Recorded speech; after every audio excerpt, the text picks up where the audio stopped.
ಆತ್ಮೀಯ ವೀಕ್ಷಕರೇ, ಪ್ರೀತಿ ನಮಸ್ಕಾರಗಳು. ಮತ್ತೊಮ್ಮೆ ವಾಣಿ ಕಿಚನ್ಸ್ಗೆ ಆತ್ಮೀಯ ಸ್ವಾಗತ. ಈ ದಿನದ ರೆಸಿಪಿ ಏನಂತ ಹೇಳಿದ್ರೆ ಹೋಳಿಗೆ ಸಾಂಬಾರ್, ಹೋಳಿಗೆ ಕಟ್ಟು ಅಥವಾ ಒಬ್ಬಟ್ಟಿನ ಸಾಂಬಾರ್, ಇದನ್ನು ಹೇಗೆ ಮಾಡೋದು ಅಂತ ತಿಳ್ಕೊಂಡು ಬರೋಣ. ಇನ್ನು ವಾಣಿ ಕಿಚನ್ಸ್ಗೆ ಸಬ್ಸ್ಕ್ರೈಬ್ ಆಗಿಲ್ಲ ಅಂತ ಹೇಳಿದ್ರೆ ಸಬ್ಸ್ಕ್ರೈಬ್ ಮಾಡ್ಕೊಳ್ಳಿ, ಹಾಗೆ ಲೈಕ್ ಮಾಡಿ, ಮರೆಯದೆ ನಿಮ್ಮ ಫ್ರೆಂಡ್ಸ್ಗೆ ಮತ್ತು ಫ್ಯಾಮಿಲಿ ಫ್ರೆಂಡ್ಸ್ಗೆ ಶೇರ್ ಮಾಡಿ. ಹಾಗೆ ಈ ವಿಡಿಯೋನ ಎಲ್ಲೂ ಸ್ಕಿಪ್ ಮಾಡದೆ ಪೂರ್ತಿಯಾಗಿ ನೋಡಿ, ಯಾಕಂತೇಳಿದರೆ ನಾನೊಂದು ಕೆಲವು ಟಿಪ್ಸ್ಗಳನ್ನ ಹೇಳಿರ್ತೀನಿ. ಬನ್ನಿ ವೀಕ್ಷಕರೇ, ಈಗ ಹೇಗೆ ಮಾಡೋದು ಅಂತ ತಿಳ್ಕೊಂಡು ಬರೋಣ. ನೋಡ್ತಾ ಇದ್ರಲ್ಲ ವೀಕ್ಷಕರೇ, ನಾನಿಲ್ಲಿ ಹೋಳಿಗೆ ಮಾಡಲಿಕ್ಕೆ ಅಂತೇಳಿ ಕಡಲೆಬೇಳೆನ ಬೇಯಿಸಿ ಎತ್ತಿಟ್ಕೊಂಡಿದ್ದೆ. ಅದರಲ್ಲಿ 1 ಕಪ್ಪು ಸಾಂಬಾರಿಗೆ ಅಂತ ಎತ್ತಿಟ್ಕೊಂಡಿದ್ದೀನಿ. ಹಾಗೆ ಕಡಲೆಬೇಳೆ ಏನು ಬೆಂದಿರುತ್ತಲ್ಲ ಆ ರಸನ ಕೂಡ ಎತ್ತಿಟ್ಕೊಂಡಿದ್ದೀನಿ. ಅದ್ರ ಜೊತೆಗೆ ಇಲ್ಲಿ 3 ನಿಂಬೆ ಗಾತ್ರದಷ್ಟು ಹುಣಸೆ ಹಣ್ಣು ನೆನೆಯೋದಕ್ಕೆ ಇಟ್ಟಿದ್ದೆ. ಹುಣಸೆ ಹಣ್ಣಿನ ರಸ ಮತ್ತು ಬೇಳೆ ಬೆಂದಿರೋಂತಹ ರಸ ಈ ಸಾಂಬಾರಿಗೆ ತುಂಬ ಇಂಪಾರ್ಟೆಂಟು.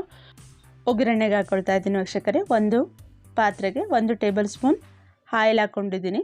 ಹಾಗೆ 1 ಟೇಬಲ್ ಸ್ಪೂನ್ ತುಪ್ಪ ಹಾಕ್ಕೊಂಡಿದ್ದೀನಿ. ಸ್ವಲ್ಪ ಕರಿಬೇವು, ಸಾಸಿವೆ, ಜೀರಿಗೆ, ಜಜ್ಕೊಂಡಿರೋಂತಹ ಬೆಳ್ಳುಳ್ಳಿ, ಹಾಗೆ 4 ಒಣಮೆಣಸಿನಕಾಯಿ, 1 ಕಟ್ ಮಾಡ್ಕೊಂಡಿರೋಂತಹ ಈರುಳ್ಳಿ ಚೆನ್ನಾಗಿ ಫ್ರೈ ಆಗಲಿ ವೀಕ್ಷಕರೇ, ಹಸಿ ವಾಸನೆ ಹೋಗೋ ತನಕ.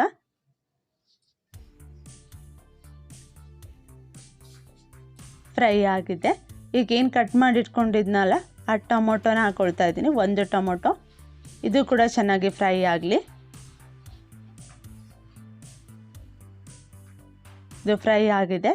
ಬೇಳೆ ಬೇಯಿಸಿ ಎತ್ತಿಟ್ಟಿದ್ನಲ್ಲ ಆ ರಸ ಏನಿತ್ತಲ್ಲ, ನೀರಿನ ಅಂಶ, ಅದನ್ನು ಹಾಕ್ಕೊಳ್ತಾ ಇದ್ದೀನಿ ಇವಾಗ.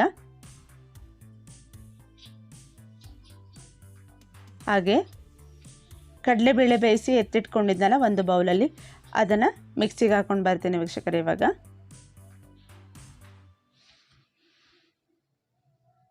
ನೋಡಿದ್ದು ರೆಡಿ ಆಗಿದೆ. ಮಿಕ್ಸಿಗೆ ಹಾಕ್ಕೊಂಡು ಬಂದಿದ್ದೀನಿ. ಅದನ್ನು ಕೂಡ ಇದರಲ್ಲಿ ಹಾಕ್ಕೊಳ್ತಾ ಇದ್ದೀನಿ.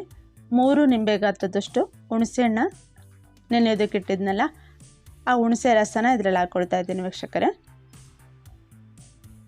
ರುಚಿಗೆ ತಕ್ಕಷ್ಟು ಉಪ್ಪು,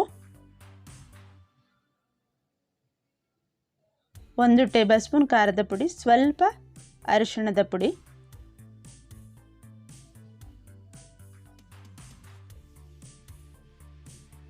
ಚೆನ್ನಾಗಿ ಮಿಕ್ಸ್ ಮಾಡಿದ ನಂತರ ನೋಡಿ ಕುದಿ ಬರ್ತಾ ಇದೆ ವೀಕ್ಷಕರೇ. ಇವಾಗ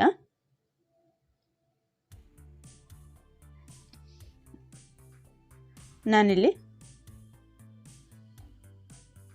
ಸ್ವಲ್ಪ ಬೆಲ್ಲ ಹಾಕ್ಕೊಳ್ತೀನಿ ವೀಕ್ಷಕರೇ. ಬೆಲ್ಲ ಹಾಕೋದ್ರಿಂದ ಈ ಸಾಂಬಾರು ಟೇಸ್ಟಿಯಾಗಿ ಇರುತ್ತೆ. ನೋಡಿ ಇಷ್ಟು ಬೆಲ್ಲ ಹಾಕ್ಕೊಳ್ತಾ ಇದ್ದೀನಿ. ನೋಡ್ತಾ ಇದ್ರೆ ವೀಕ್ಷಕರೇ, ಸಾಂಬಾರು ಎಷ್ಟು ಚೆನ್ನಾಗಿ ಕಾಣ್ತಾ ಇದೆ, ಅಷ್ಟೇ ಟೇಸ್ಟಿಯಾಗಿ ರುಚಿಯಾಗಿರುತ್ತೆ ವೀಕ್ಷಕರೇ. ನೋಡಿ, ಇದನ್ನು ಮತ್ತೆ ಇನ್ನೊಂದು ಪಾತ್ರೆಗೆ ಸರ್ವ್ ಮಾಡ್ಕೊಳ್ತಾ ಇದ್ದೀನಿ. ಕೊನೆಯಲ್ಲಿ ಕೊತ್ತಂಬರಿ ಹಾಕ್ಕೊಳ್ತಾ ಇದ್ದೀನಿ. ಕೊತ್ತಂಬರಿ ಸೊಪ್ಪು ಹಾಕೋದ್ರಿಂದ ಫ್ಲೇವರ್ ತುಂಬ ಸಖತ್ತಾಗಿ ಬರುತ್ತೆ ಸಾಂಬಾರು. ಈ ರೀತಿ ಹೋಳಿಗೆ ಸಾಂಬಾರನ್ನ ಮಾಡಿಕೊಂಡು ನೀವು 1 ದಿನ 2 ದಿನ 3 ದಿನ ಆದರೂ ತಿನ್ಬೋದು ವೀಕ್ಷಕರೇ, ಅಷ್ಟು ತುಂಬ ಟೇಸ್ಟಿಯಾಗಿರುತ್ತೆ. ನೀವು ಫಸ್ಟ್ ಡೇ ತಿನ್ನೋದಕ್ಕಿಂತ ಸೆಕೆಂಡ್ ಡೇ ಇದು ತುಂಬ ಟೇಸ್ಟಿಯಾಗಿರುತ್ತೆ, ಅಂದರೆ ಕುದ್ದಷ್ಟು ತುಂಬ ಟೇಸ್ಟಿಯಾಗಿರುತ್ತೆ. ಈ ರೀತಿ ಕೂಡ ನೀವು ಒಮ್ಮೆ ಟ್ರೈ ಮಾಡಿ ಹೋಳಿಗೆ ಸಾಂಬಾರನ್ನು. ಹೇಗಿತ್ತು ಅಂತೇಳಿ ಕಮೆಂಟ್ ಬಾಕ್ಸಲ್ಲಿ ಕಮೆಂಟ್ ಮಾಡಿ ವೀಕ್ಷಕರೇ.